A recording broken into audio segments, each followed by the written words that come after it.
Can I actually survive Apple's $100 trillion iPhone lawsuit? Apple is facing a massive lawsuit over the iPhone, and it's making headlines everywhere.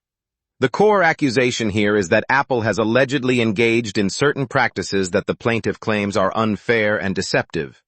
The lawsuit claims that Apple has been using its dominant market position to stifle competition and inflate iPhone prices.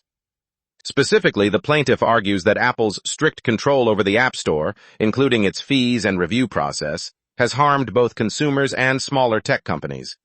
This has led to accusations of antitrust violations, with the plaintiff asserting that Apple's actions have limited choices and driven up costs for iPhone users. Furthermore, the lawsuit takes issue with Apple's alleged use of its proprietary technologies to maintain a monopoly.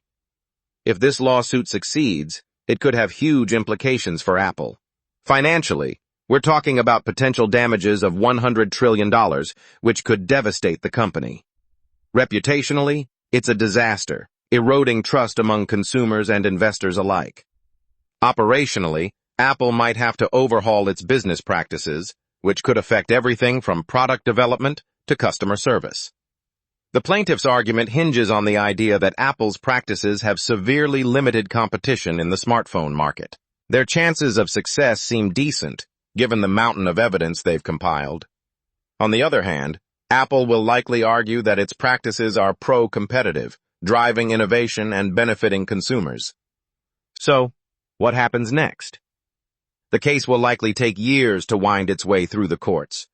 Early on, we can expect both sides to engage in aggressive discovery and motion practice, trying to gain the upper hand. Apple will probably focus on defending its business practices, arguing that they're fair and pro-competitive. In terms of potential legal outcomes, the possibilities range from a big win for Apple to a negotiated settlement. If the court sides with Apple, it could set a major precedent for tech companies facing similar antitrust claims. On the other hand, if Apple loses, it might have to make significant changes to its operations.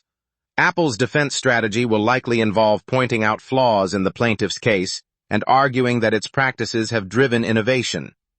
They might also try to shift the focus to consumer benefits, like enhanced security and seamless integration across devices. The timeline for a case like this can be lengthy, often taking several years to reach a resolution. To sum it up, Apple's $100 trillion iPhone lawsuit has massive implications for the company and the tech industry. If the plaintiff succeeds, it could change the game for Apple and similar tech giants. What do you think? Will Apple survive this lawsuit, or will it have to pay up? Share your thoughts in the comments below. Don't forget to subscribe for more updates on this developing story.